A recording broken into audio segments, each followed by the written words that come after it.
Hello everyone, welcome back to my channel Gita's home town. কেমন আছেন সবাই? আমি গীতা আপনাদের সবাইকে নিয়ে আজকের ব্লগটি শুরু করছি। তো আজকে তো একটা স্পেশাল ব্লগ, কারণ কি সব দিক থেকেই আজকের দিনটা স্পেশাল।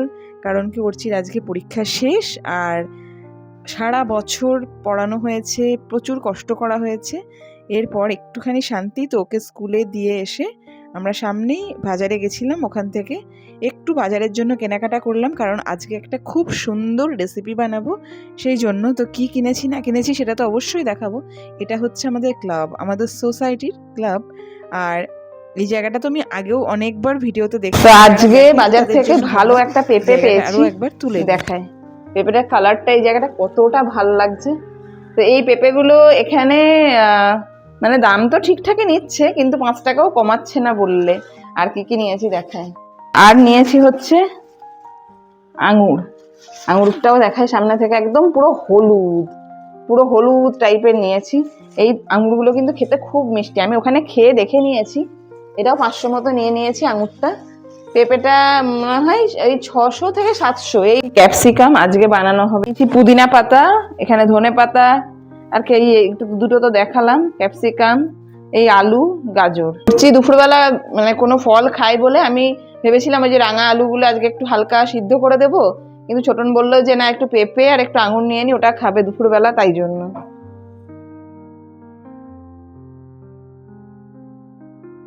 হ্যালো।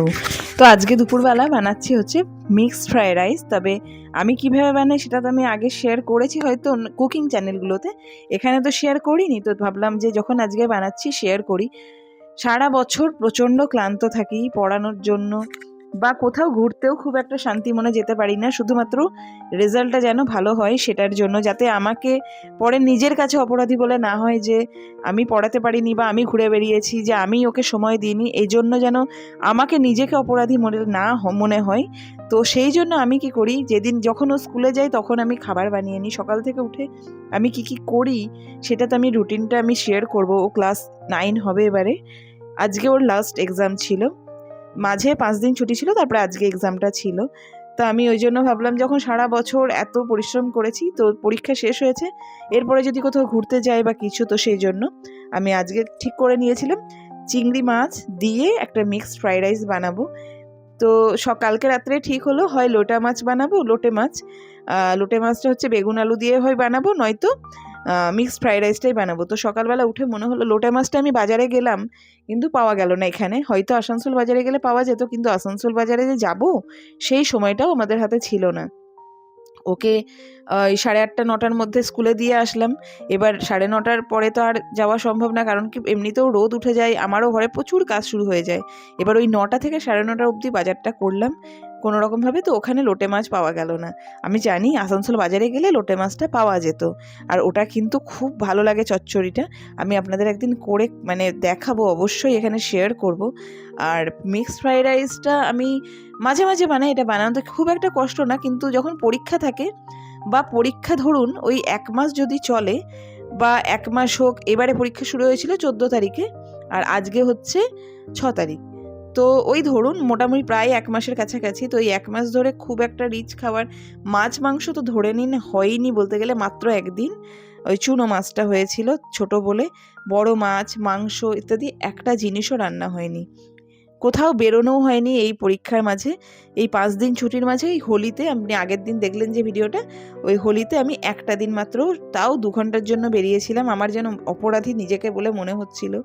তো এই এখন রান্না করতে করতে অর্ধেক রান্না কমপ্লিট করলাম, চিংড়ি মাছ অবধি ভাজলাম। এখন ওকে আনতে যাচ্ছি। তো ওকে নিয়ে আসার পর এবার ওর পেপার চেক থাকে যে কেমন, আমি এই যে কদিন পরীক্ষা হয়েছে এর মাঝে আমি ওকে একটুও ডিস্টার্ব করিনি। ইভেন পেপারগুলো আমি নিজেও চেক করিনি, কারণ কি আমি আগে করতাম, ও পরীক্ষা দিয়ে আসতো, আমি পেপারগুলো চেক করে নিতাম। কিন্তু সেটাতে কি হতো জানেন তো, পরের এক্সামগুলো হ্যাম্পার হতো। যে ধরুন সাপোজ 40 নম্বরের পরীক্ষা বা 180 নম্বরের পরীক্ষা, এবার 80 নম্বরের পরীক্ষায় দুটো আমি খুব করিয়েছি, এমন জিনিস ভুল করে চলে আসলো। তো তারপরে যখন দেখবো সেটা ভুল হয়েছে, এবার না আমি মেনে নিতে পারি, আমার কষ্ট হয়। অবশ্যই নাম্বার কোনো কিছুই ম্যাটার করে না, কিন্তু একটা মনের ভেতরে যেমন কেমন মানে ডাউন হয়ে যায় মাথাটা, মানে কষ্ট হয়। তো সেই জন্য আমি পেপার একটাও চেক করিনি। আজকে ওকে নিয়ে আসার পর আমি পেপার চেক করেছি অনেকক্ষণ। আজকে সমস্ত কিছু পেপার চেক হয়েছে, তারপর আমি আবার রান্নাটা শুরু করেছি। তো এখানে গাজর, ক্যাপসিকাম, স্প্রিং অনিয়ন, তারপরে রাইসটা আগেই বানিয়ে নিয়েছিলাম, কাজু কিশমিশ, ঘি দিয়ে সমস্ত রাইসটা বানানো হয়েছে। আর এই রাইসটা পুরোটা কেমন হয়েছে আমি যখন কুকিং চ্যানেলে দেব, তো সেই চ্যানেলের লিঙ্কটা এখানে শেয়ার করব। আসলে কথা বলতে বলতে বা মনের যে কথাগুলো আছে সেগুলো শেয়ার করতে গিয়ে বেশিরভাগ সময় রান্নাটা পুরো সম্পূর্ণ তো বলা সম্ভব হয় না। তবুও যেটুকু বললাম, ওই চিংড়ি মাছ, ভেজিটেবল ইত্যাদি দিয়ে রাইসটা বানিয়েছি। এটা দেখতে কিন্তু খুব সুন্দর হয়েছে, আর আমি খেয়েও নিয়েছি অলরেডি দুপুরবেলা। আর এখন সন্ধ্যাবেলা ব্লগটা আপলোড করব। আজকে অবশ্যই একটু দেরিও হয়ে গেছে, তো খেতে কিন্তু দুর্দান্ত হয়েছে। আমি যখন কুকিং চ্যানেলে আপলোড দেব, আপনারা ওই চ্যানেলটা যদি চান খুলে দেখতে পারেন। পুরো রেসিপিটা আমি করতে করতে দিয়েই দিয়েছি, যদি একটু লক্ষ্য করেন সেটা বুঝতে পারবেন। আদারওয়াইজ আমি রান্নাটা দেবো। তো আমাদের তো ভীষণ ভালো লেগেছে। আর ওর মধ্যে আমি শেষে একটু আঙুর এনেছিলাম, আপনাদের বলেছিলাম। চাইলে কেউ এর মধ্যে ওই চেরি বা খেজুর একটু বা যে কোনো ফ্রুটস দিতেই পারে। তো এখন এরা খেতে বসছে, এখন এদের থেকে রিভিউ পাওয়ার পালা। কিন্তু ব্যাপার হচ্ছে, খেতে বসার পরে এদের বলছে যে একটা চাটনি দরকার। তো মা কি করেছে, তাড়াতাড়ি করে গিয়ে ওই যে পাতের মধ্যে দেখছেন গ্রিন চাটনি, পুদিনা পাতা বানিয়ে দিচ্ছে। কিন্তু মা না এই রাইসটা মনে হয় না মানে খেয়েছে। আমি নর্মাল রাইস মায়ের জন্য বানিয়ে দিয়েছিলাম, মা চাটনি আর ডাল ওই দিয়ে খেয়ে নিয়েছে, আমরা এটা দিয়ে খেলাম। এখন 2-1 দিন রেস্ট করব, কারণ কি এখন 2-1 দিন পড়াবো না, তবে ক্লাস 9 যেহেতু এরপরে কিন্তু জোর কদমে পড়া শুরু করতে হবে। আর এই ছুটির মাঝে যদি 2-1 দিন পারা যায় কোথাও যাওয়া হবে। আমার মনে হয় স্কুলে অলরেডি খাতা চেকড হয়ে গেছে, খুব দেরি করবে না স্কুল খুলতে হয়তো।